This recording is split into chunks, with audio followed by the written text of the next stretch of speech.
Mula sa malamig at mahanging Tagaytay City, dumako naman tayo sa Cebu City kung saan kasalukuyang nagaganap ang Sinulog Grand Parade. Alamin natin ang latest dyan sa ulat on the spot ni Alan Domingo ng GMA Cebu. Alan?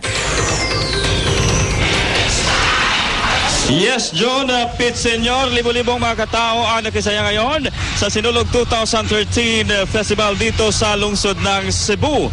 Inaabangan ng ating mga kababayan ang performance sa mga contingent sa Sinulog Grand Parade kung saan ginaganap ito dito sa Cebu City Sports Center. Bagamat sa pansamantalang itinigil muna ang performance dahil nagla-lunch break ang mga contingents.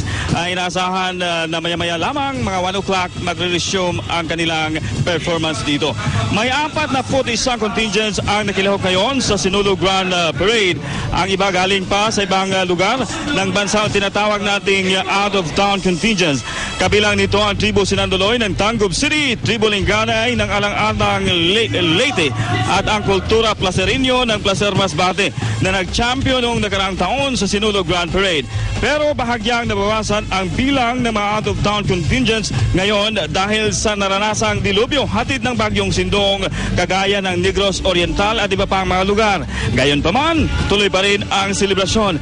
Samantala, John, nahigpit ang seguridad na ipinapatupad ngayon ng pulisya sa buong Cebu City.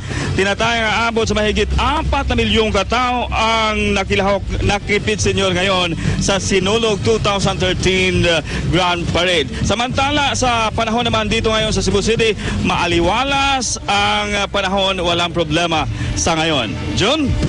Alan, yung mga politiko naman dyan, abay hindi naman siguro nagpaparamdam at baka makasira pa sila sa napakasayang selebrasyon na yan, Alan.